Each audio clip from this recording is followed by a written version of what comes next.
How's it going, Guardians? It is your boy Turkey here bringing you another Destiny 2 video, and today we are going to be talking about my personal favorite build, or class as well, and that is going to be the Arc Hunter.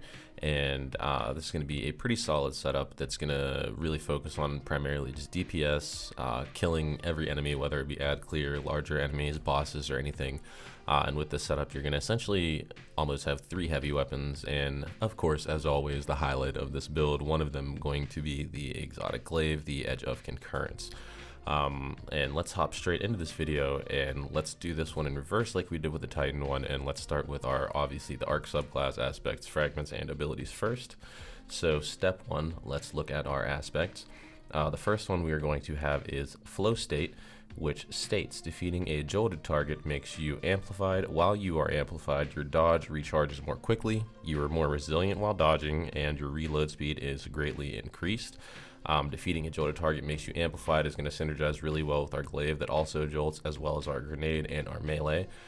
The second aspect, we are looking at lethal current, and it also states after dodging, your next melee attack has increased lunge range, jolts the target, and creates a damaging aftershock. Damaging any jolted target with melee attacks also blinds them. So that's just going to kind of have more crowd control, and it helps you just take care of everything in the battlefield whenever it gets a little ridiculous.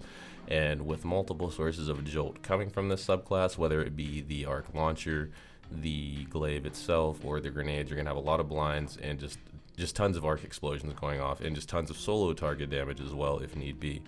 Now let's look at the fragments as well. First and foremost, we have Spark of Ions. Defeating a jolted target creates an ionic trace. Pretty self-explanatory. And we'll have some gameplay up in the background just showing the different instances where this does happen, whether it be with the glaive, the rocket launcher, grenade launcher, or any of the other sources of arc damage in the class. The next fragment, we're going to move on to the Spark of Beacons. While you are amplified, your arc special weapon final blows create a blinding explosion. And this, in my opinion, is one of the ones that makes this shine, considering the amount of reserve ammo that you have on whether it be an arc grenade launcher or an arc rocket launcher. I prefer really just the glaive itself. It is almost substituted as a heavy weapon, that it also has a jolt functionality on it. It's honestly insane. Back in one of the DPS tests, I'd say about a month ago, the arc glaive itself, the Edge of Concurrence, is hitting for roughly 1.4 mil in a DPS phase. So just to be able to fire this around and have the projectile speed increase not too long ago as well, you're just blinding everything, doing tons of damage, jolting targets, and it just works so well. And you don't have to swap this spot, because if somebody else is running galley as well, it just makes your rocket spot better. And when you're not in a boss wave, obviously you have a GL with maybe chain reaction or something along those lines to clear ads, but that helps with the blinding explosions as well. Just more blinding, more crowd control. Next up, we have the Spark of Shock. Your arc grenades jolt targets. More jolts, more ionic traces for this. Defeating a jolted target creates ionic traces, which just gives you more ability uptime, more ability spam. Another one that's kind of straightforward. Obviously, you lose the 10 discipline, but I don't think it's a big deal. It's pretty negligible. And our last fragment is going to be Spark of Discharge. Arc weapon final blows have a chance to create an ionic trace again.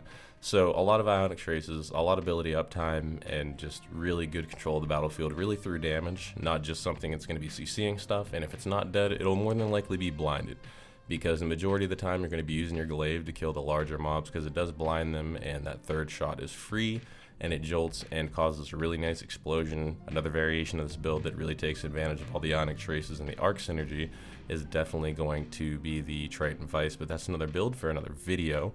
And now that we've looked at the aspect and fragments, let's step into the armor and the weapons. In slot 1, we currently have the Warden's Law Adept. I did have a regular Warden's Law for a while, but recently, with it being the double Nightfall rewards, I was able to farm the one that I wanted, which was the Vorpal weapon and 4 times the charm.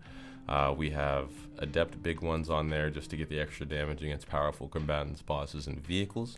And that's what we're using, obviously, for our Lucky Pants, which in my opinion makes this weapon basically exotic with how unique it is, how much damage it does, and how fast it ramps up that Lucky Pants proc. And that's going to help us take down the larger targets individually, whether it be, the Demolitionists, some yellow bars, and mini bosses when you run out of heavy ammo, or even glaive ammo, because like I said, that can substitute for it. Next up, we have the Edge of Concurrence, and I've read this, this exotic trait numerous times, but I will read it again. When weapon energy is full, consume it before firing to make your next shot track targets across the ground and unleash chain lightning on impact. This is, in my opinion, the bread and butter of really this build, and you would think it's the Lucky Pants and the Warden's Law, but it's really just being able to have another high damage option in your primary slot.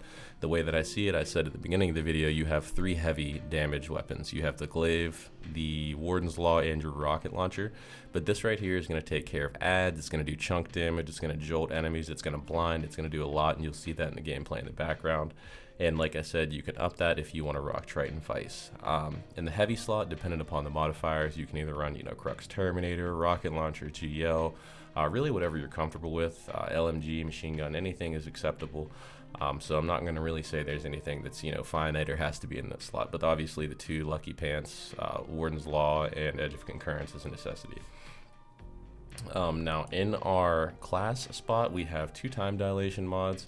And we have 1 resilience mod. The time dilation mod is really just to make the arc and kinetic weapon surge mods in our boots last longer. And with that being said, let's move up to our boots. And it's going to be pretty self-explanatory as well. We just have the arc surge and the kinetic surge, 1 for the glaive, 1 for the hand cannon, because we're going to be swapping between those 2 relatively often, and resilience just to max that 100 resilience. And now let's go to the chest spot.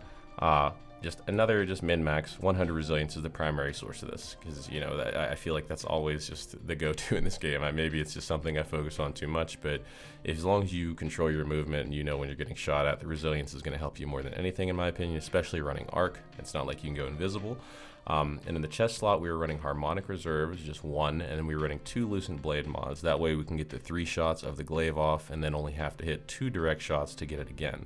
And that's a very big part of the gameplay loop, because if you only have 1 on, you're not able to do that, and there's about a 3 to 4 second window where you're waiting for that energy, but you can completely bypass that by just having 2 loosened blade mods on.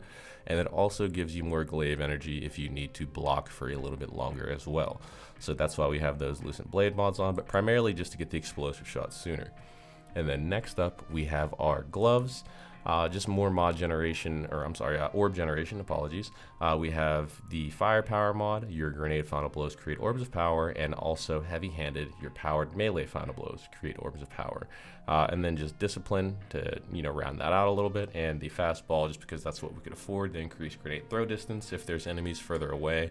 And last but not least, for our armor, we have our head slot, and we are rocking Arc Siphon in 2 slots, really just harmonic, I guess, but Arc Siphon and Kinetic Siphon, because we're going to be getting a lot of kills with that as well. So the Arc Siphon for whether it be our heavy slot or our glaive, and Kinetic, like I said, we're swapping back and forth and always making some type of orbs for each other to help those surges be up, and then the discipline mods to round it out.